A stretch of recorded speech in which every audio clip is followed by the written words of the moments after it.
afternoon. I'm Prashant from Education USA at USIEF Chennai. I'm the Senior Education Advisor, and today's information session is on how we did it. For that, we have three students, or prospective students I could say, of which first we have Shravan Kumaran, who is a fall 2017 student who is currently attending Texas A&M for his computer science program. And followed by Shravan, we have Guru Yashwant, who is heading to University of Wisconsin-Madison for his food science program. And subsequently towards the end, we have Anugraha Rose, who will be talking about her experience, and she's headed to Northeastern for her engineering management master's program. Okay. So today's session, it's going to be more of a brief session, and it will be an interactive session. So there's no PowerPoint or any presentations of that sort. So what it is going to comprise of is each of them will share their experience about their student life process in terms of how it all started and where they are at right now. And you're more than welcome to keep your questions towards the end. After each of them talk about their experience, you're more than welcome to ask your questions. So once again, thank you for joining us today from the American Center. And for those who are watching us virtually from wherever you are, please do send me your questions through Facebook comments or WhatsApp number that's probably scrolling at the bottom. So without any further ado, over to Shravan. Hi, my name is Shravan Kumaran, and I'm a student at Texas A&M University, and I'm pursuing my computer science. And I just completed my first year, so I'm going into my sophomore year. So I'd like to a little bit brief you through how my journey actually of getting into college started. So I started basically in 11th grade itself, and I was really trying to make a decision on where I'd like to study.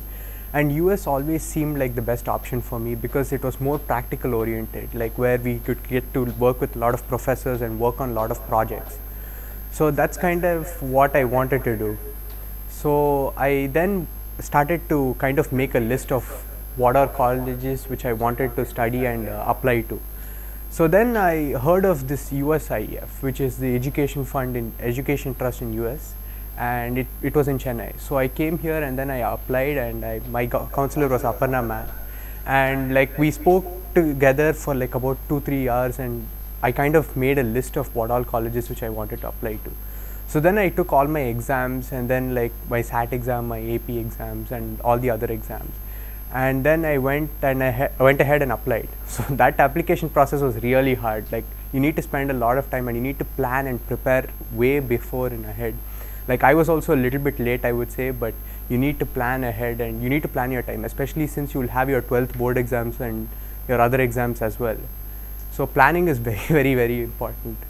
And so then once you get in once I got my decisions, like I got from a lot of very good schools, in especially computer science. So making a decision is very difficult as well, because that's basically where you're going to spend the next few years of your life.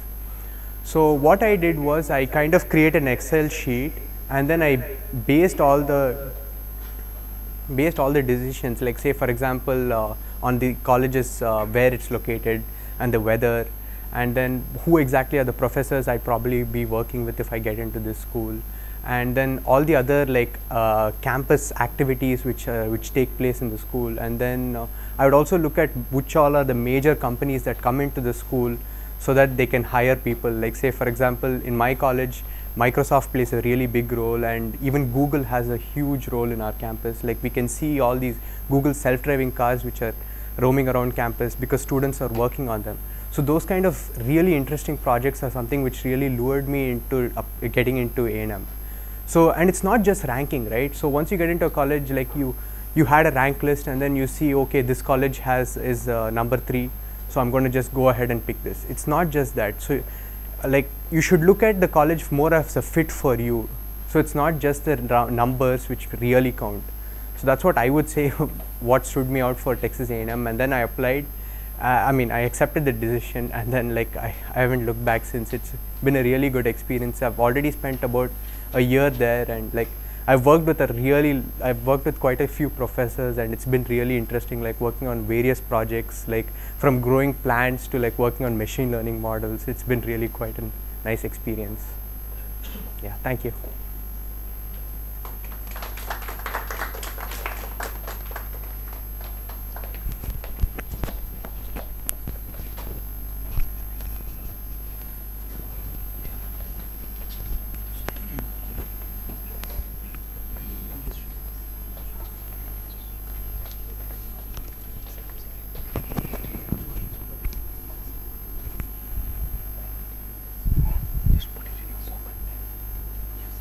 Thank you.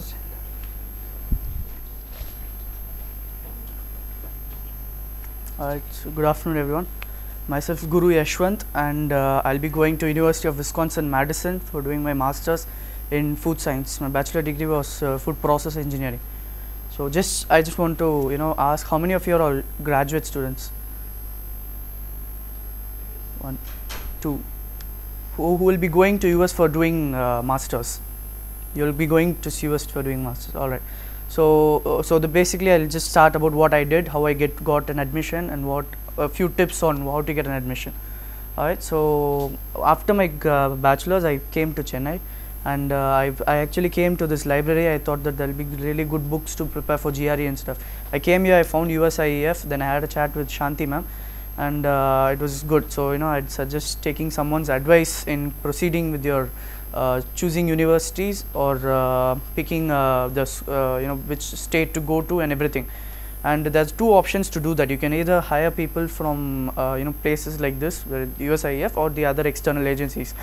I would suggest USIF because it provides unbiased opinion. Anywhere you go, but I mean I visited, that's why I'm saying, visited few other places. Okay, so few other places where they give this services to go to US for higher education, but they give biased ones. They have tie-ups with few universities, and they usually try to send you to those universities, although they don't have much good research or anything like that. So this is the best place. Okay, so first step, selecting your university. If you want to go individually or independently, selecting university is a big deal. All right, so make a list. It doesn't have to be 10, 15, 20. You can make even 100 universities, but make a list of the universities that you think has this course. Okay, say for example, I did food science.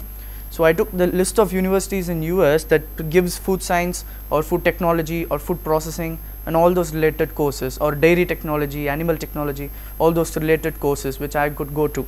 Then I shortlisted based on the research that I did and what would be a continuation of my research, my bachelor research. Okay, so you have a few criteria, and then you shortlist the universities. Okay, that's the first thing, because you should have at least 10 or 15 universities beforehand. Okay, and you should have it memorized before you go for GRE or before you start your application process and everything. Okay, that's the first step. And second step, of course, GRE is mandatory. Better score is always a better thing, because GRE will be the first thing that your application will show to the professors or the graduate committee. Okay, so a good score, as we were talking earlier, it's like a filter.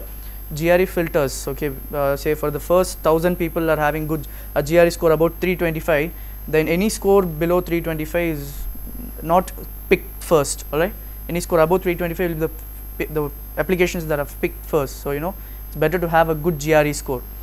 Then that is second one. Then third one is to do your applications. Okay, it's pretty straightforward. It's like as easy as creating an email ID. All you have to go to the university website. You can see the application portal, get in, fill in your details, upload your SOPs and everything. Then that's it. It's it will get in half an hour, maximum half an hour for one application. So it's pretty straightforward. So I'd suggest beforehand, before you even give your GRE or confirm your schools and everything, go to those application portals and have a look on what all they are asking, because some applications or some universities might ask for research papers. All right, so you'll have to prepare a research paper beforehand. Okay, and some might have ask for 2 or 3 SOPs. So you'll have to have 2 or 3 SOPs. So it's always better to go to the application portal initially and look at what the university is asking for, and then you'll have to come back and make a list and start preparing for them. All right, that's the third thing. Then fourth thing, once you have given your GRE and everything, and the most important thing as far as graduate student is concerned is having a professor to assist you in your 2 years of graduate studies, because it's very, very important. The important two reasons is, one, they give you money to perform the research.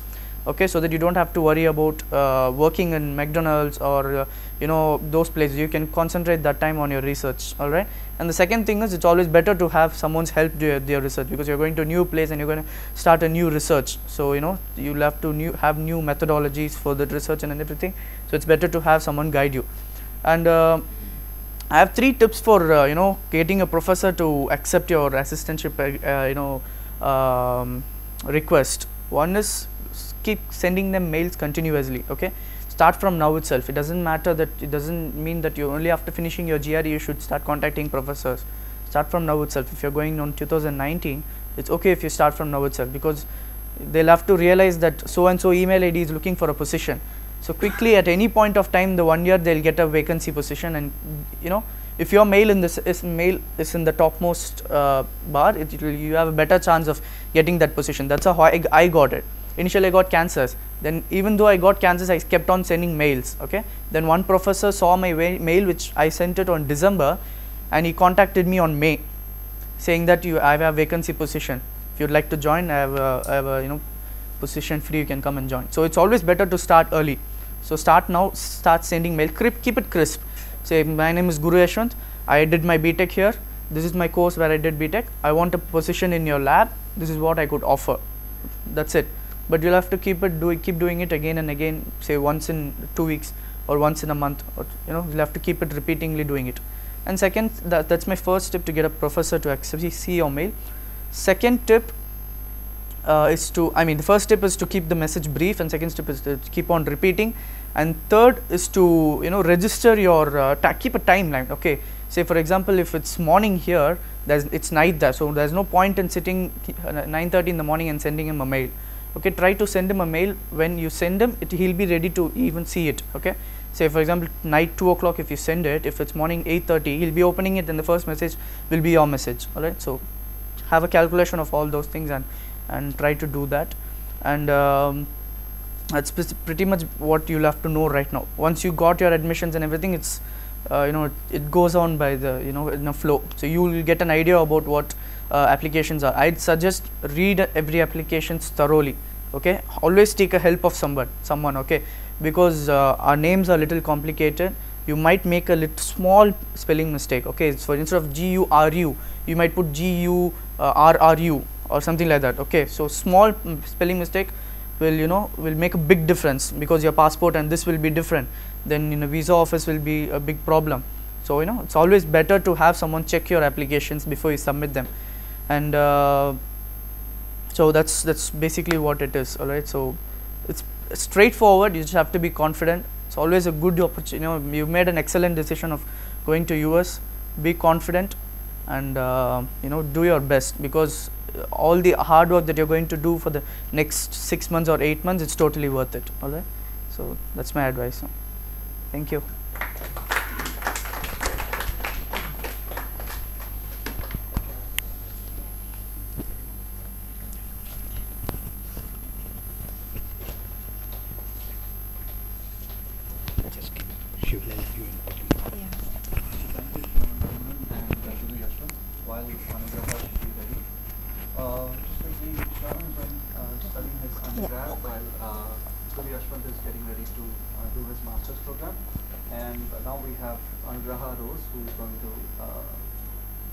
In Boston for her engineering management master's program. Yes, thank you KP for the introduction. I'm Anugraha Rose, and I'm going to be pursuing my master's in engineering management at Northeastern University. So my experience is comparatively different than Guru's and Shravan's. Why? Because I came to US IEF in the month of October, mid of October, and at that time I had screwed up my GRE for the second time, and I had no clue what I was going to do next, but I wanted to go to the US in fall 2018. So I was telling my sorrowful story to my friend, and she was the one who compelled me to come to USIF. And I even told her that I was unsure if I was going to go to the US in fall 2018, but she just told me, go and talk to the USIF, you might get a clear idea of what it is going to be. So that's when I decided to come to USIF and have a talk.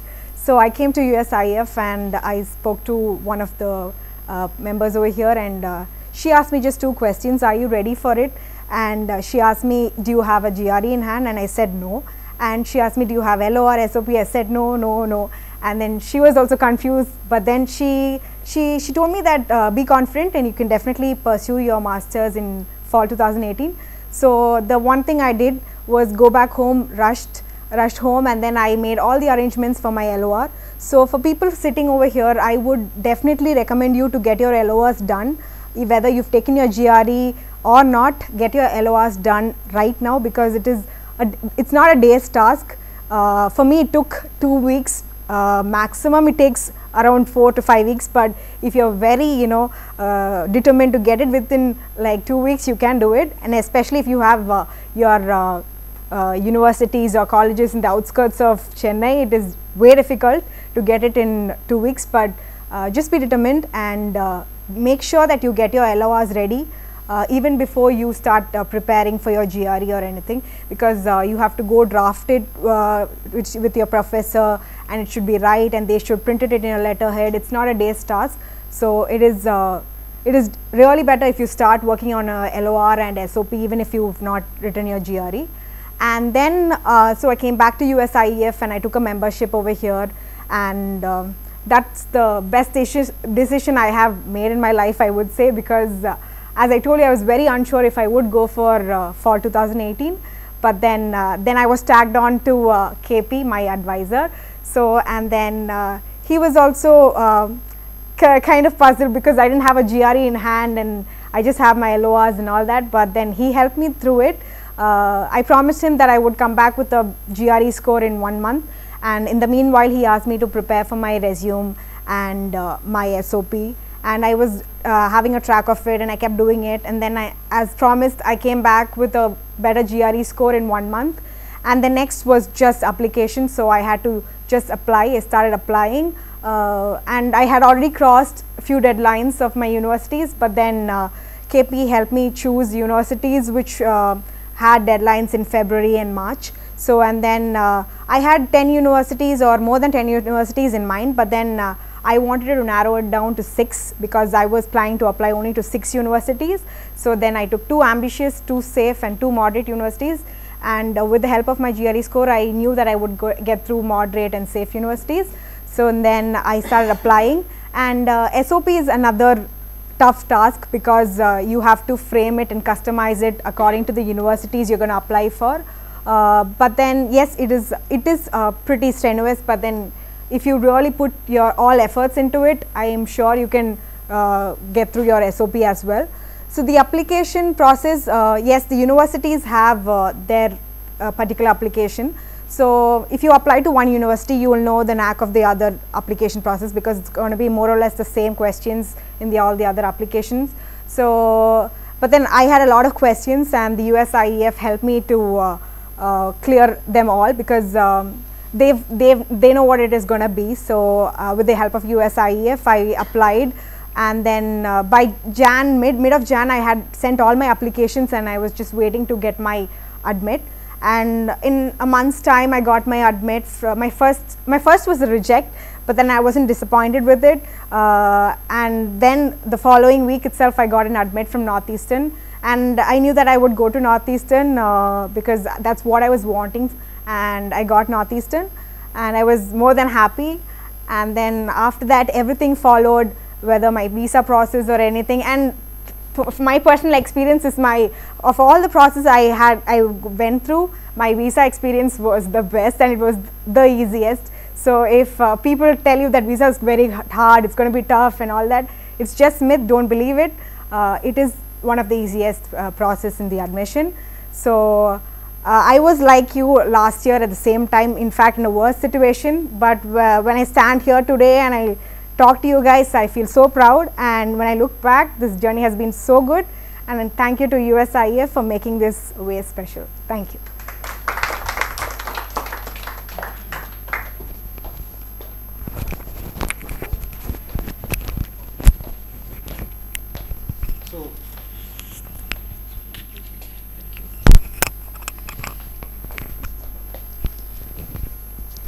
So thank you, panelists, and I think that brings us to the end of their talk on their experience. Do you guys have any questions that they can answer for you?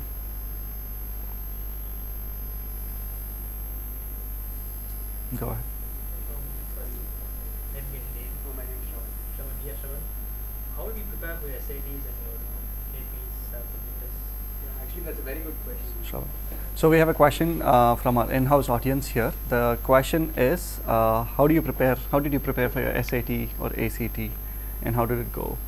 So the way I prepared for my SAT and ACT was like, so I just decided to take the SAT because I think it was more widely accepted, And so the way I went about was like, I just first did a practice test, which was like a diagnostic test. So I realized where I stand. And after that, what I did was like, I bought a lot of books. So I bought, the first book I bought was the blue book, which is the normal SAT college board book. And so then I kept practicing all the problems in that book. And then when I reached another point where I touched like another particular score, then I started to read this book called Barron's SAT book. So that's a really competitive book where they only put the hardest and 5-star problems only on them. So once you start practicing that book, you will start getting closer towards a perfect score. So then only like I kept consistently touching about 1500s and stuff like that. And then I took my actual SATs and like I touched about a 1440 actually. So yeah, that's how I kind of went about in 2000. What is SAT subject test? So the SAT subject test, like I bought those, I bought only Barron SAT books. So because I was already kind of good in the SAT, and it's basically like 11th and 12th of our school. And so I just kind of did a lot of practice tests, and then I kept reading those books. And that kind of helped me get to know how the test pattern is, and like different strategies, which is like the process of elimination and stuff like that. So yeah, that's how I kind of prepared for the SAT subject test. Anything of this AP? I didn't actually like, I didn't take the APs, but my friend took the AP, and that's what she also did. Yeah, thank you. Thank you, Shravan. So do you guys have any other questions? So for the UG again, so from the experience of colleges that you applied and the results you got, so when you are within the band of, you know, the scores and the ranking and all that, do you typically get admission, or it is still a toss-up? So you would, Like when your SAT scores and any SAT subject expectations or your GPA expectations match with the school's profile, mm-hmm. you know, do you always get in, or Okay. So I'll repeat the question for the benefit of everyone who is watching us online. So the question from our in-house attendee here is, so let's say you shortlist a university and you match, you meet the requirements of the university in terms of CGPA, SAT, ACT, or whatever it is. Do you think you just get in, or how does it happen? Did I get the question right? So yeah, a lot of, like, there are so many students, I don't even know how many is the number, but like so many students get more than 1500 and 1600, like perfect scores, but still they don't get into this college of their dreams. That's because like there are these essays and other requirements which all these colleges ask for, and like it depends on the student profile completely. So the criteria was initially just for like a process of elimination where they see your SAT score, and then after that it's like it's based completely on how the student is and how his profile is, like how you show yourself and what all activities you have done outside of just studying and getting a 3.8 GPA or whatever, 90%. So it matters about the extracurricular activities, what you do outside school, and that's what kind of determines how those colleges will look at you, and then they will accept or like they will take your flat. Thank you. Yeah. I think there's another. activities you did which got you through the Okay, so Let me repeat the question. So thank you for that question, and we have another question from our in-house attendee here. So what kind of activities did Shravan do in order to secure the admission from Texas A&M? So the activities which I did outside school was like, so my brother and I, we both started our own company about 7 years back, where we develop apps for the iPhone and Android, and we've spoken in TEDx conferences like 6 times, and recently we both were featured in the Forbes list, and we also like develop hardware products as well, and actually like few years back we were also featured, we were in Korea Herald's magazine as the top 10 designers of the world, and we met the Korean Prime Minister, and we also met the former President of India, APJ Abdul Kalam. It was like a pretty good experience. So that's kind of what I wrote about in my essays. so in a way you are a bad example for us. I expect this. In that sense, fantastic what you have achieved. I'm just saying, not everybody. See, it's okay if you have not been able to accomplish really a lot of things, as long as you are able to take some time out to do something outside of your regular class schedule, then that is good, as long as you're being realistic as well. So you know where you stand versus you are looking at universities that meet your criteria, then that would probably work, and not being other way, right? So that's also key to it.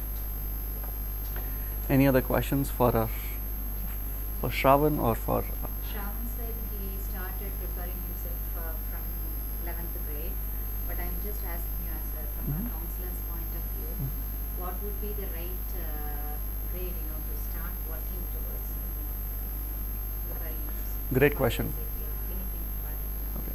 So great question. The question here is, how early should I start? Let's say if I'm applying for my undergrad or for grad, should I start from a 9th, 10th, 11th, 12th, or should I start my second year, third year, fourth year? When should I start? See, the ideal time is you start at least 12 to 18 months in advance, and a part of that also the onus is on you, because as a student you are expected to take a lot of standardized tests and English proficiency tests. So what that means is you are the best judge. You know how long would it take for you to prepare, right? Some people crack it in the first attempt, some people may take more than 1 or 2 attempts. So with that being said, you would have to start working backwards. So let's say you start and identify shortlist universities, you know when their application deadline is. So which means you typically start working backwards. So you know how much time would your professor or your teacher would need to prepare their letters of recommendation, how much time would you need to prepare your statement of purpose. So when do you have to take your SAT or ACT or GRE or GMAT, or when do you have to take your English proficiency test? So typically you start working backwards. So but the general timeline is we advise at least 12 to 18 months of advanced preparation time should fairly help. I hope I answered.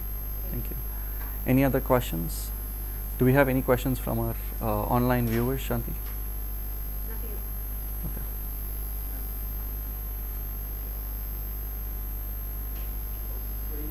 I'll be going to my graduate studies. So coming to the English proficiency test, is it okay to go with Toefl or Ielts? So some universities accept Ielts, some do accept Toefl. Other countries, is it depend on the universities, or how is it on the? So if you're asking about US, then we're more than happy to answer. But if you're asking about other countries, then I'm afraid I may not be able to give you that answer.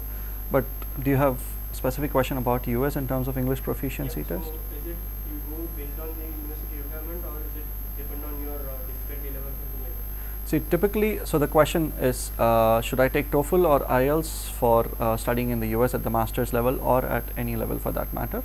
So how does it work? Which is more difficult versus which is more easier? So the difference between TOEFL or IELTS is the TOEFL is test on English as a foreign language, which is an internet-based test, whereas IELTS is nothing but International English Language Testing System, which is conducted by British Council largely, and it is a paper-based test. Some universities may take either, right? Some universities may be specific with asking for TOEFL or IELTS. Once again, what we would recommend is you go look up what the university's requirements are. Let's say if you've already shortlisted some of the universities, then you know what they're asking for, then it makes it easier. If all the universities that you've shortlisted don't care if you're submitting TOEFL or IELTS score, then you just have to choose from. So it depends. Does anyone want to answer? Did you take TOEFL or did you take IELTS?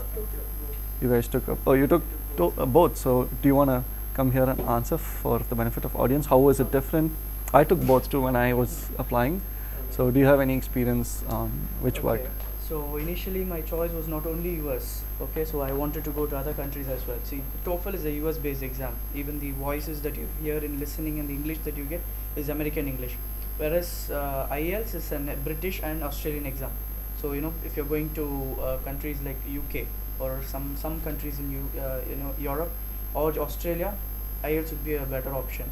And if you're going to US, my suggestion is TOEFL will be better, but IELTS is no wrong, okay.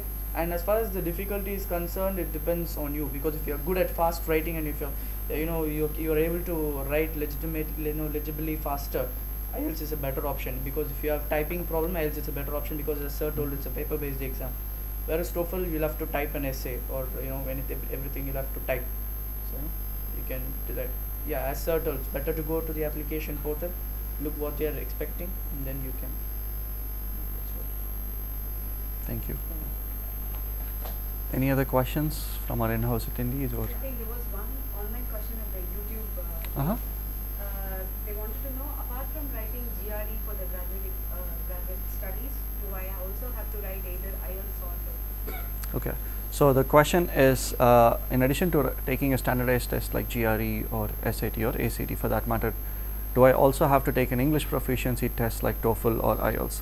So the answer is yes. However, I am going to recommend you to check with the university. A lot of times US universities are very specific that you submit both your English proficiency test and your standardized test.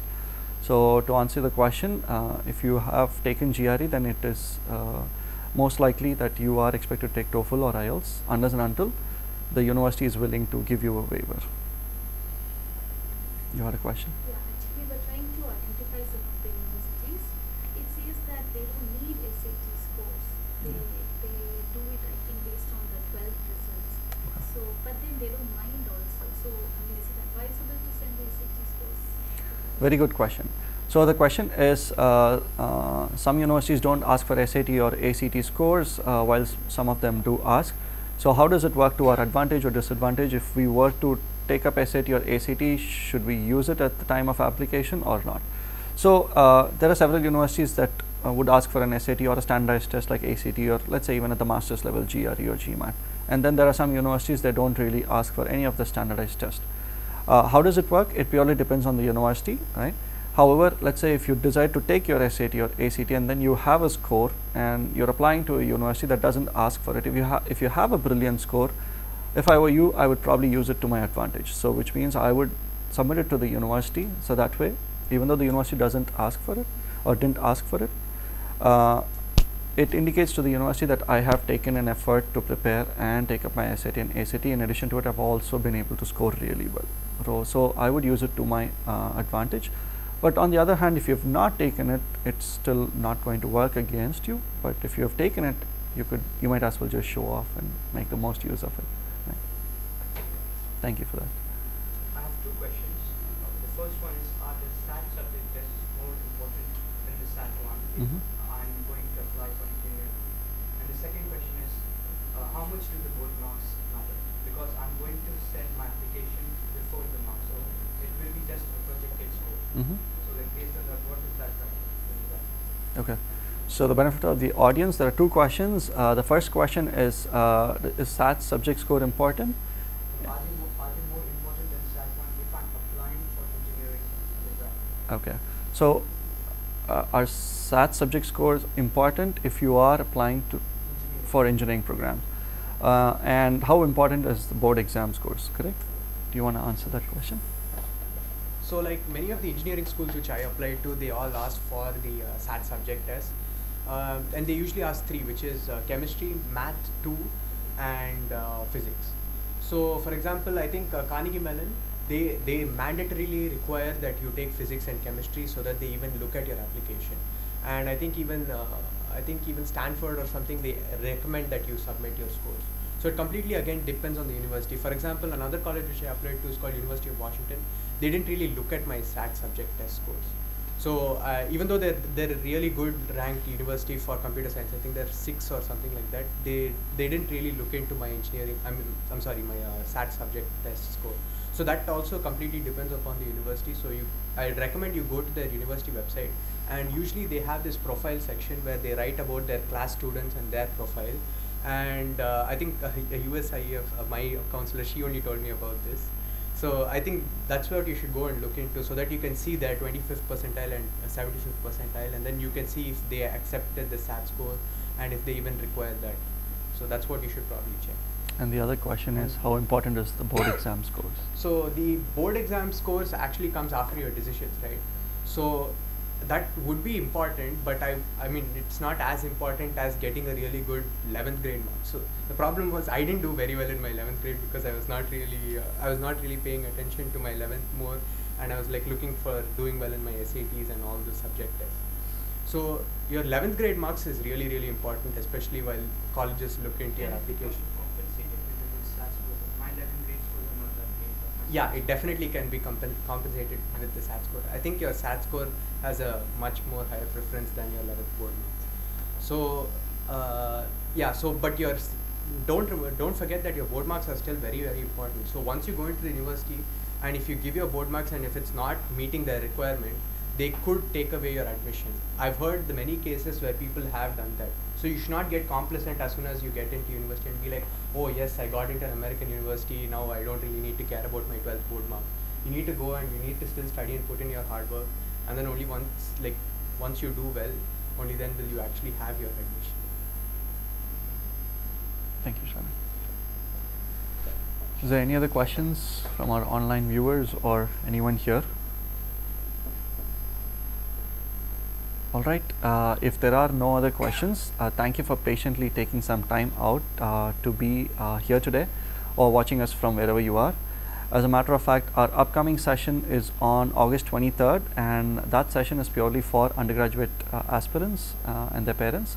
And for that session, we have representatives coming from 7 different US universities who will be here at the American Center on Thursday, August 23rd at 3 p.m. And that information session is going to be on how US schools, US colleges and universities review undergraduate applications.